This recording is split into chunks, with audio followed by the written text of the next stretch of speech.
Senta maestro, c'è un legame particolare con la chiesa degli Eremitani. Ogni anno il Veneto Festival, il primo concerto alla chiesa degli Eremitani. È un luogo che presenta anche delle caratteristiche particolari. Intanto è un luogo storico meraviglioso, è una delle chiese più belle di Padova per la quantità di opere d'arte che contiene, fra l'altro gli affreschi di Mantegna, bombardati dalla guerra, distrutti dalla guerra e poi ricostruiti, e poi ogni tipo di opere d'arte diverse.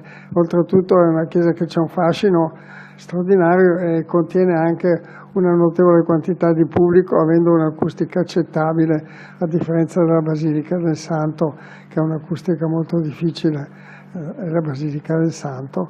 Comunque gli eremitani appunto si prestano in modo particolare alla musica e quindi, fra l'altro, eseguiremo oltre alla messa di Galuppi anche una messa di Mozart, la messa dell'incoronazione in onore del nostro 55° anniversario, e fra l'altro così si potrà vedere anche il legame che c'è, l'influenza che Galuppi ha avuto su Mozart.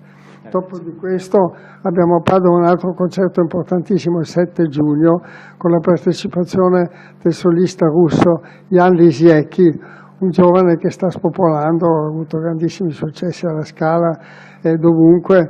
E in questo concerto, oltre che sarà un concerto di Mozart con lui, il famoso concerto Jeune Homme, eseguiremo anche le Metamorfosi di Riccardo Strauss, una composizione eccezionale per ben 23 archi solisti, che è delle possibilità di pochi gruppi, perché 23 archi solisti sono difficili da mettere insieme, ma è una composizione straordinariamente affascinante perché è stata scritta da Riccardo Strauss negli ultimi giorni di guerra sulle rovine della Germania, e quindi descrive, c'è tutta una parabola fra l'enfasi della gloria tedesca e la distruzione. Alla fine chiude con un richiamo alla marcia funebre dell'eroica di Beethoven. Si tratta anche questa di una manifestazione molto affascinante.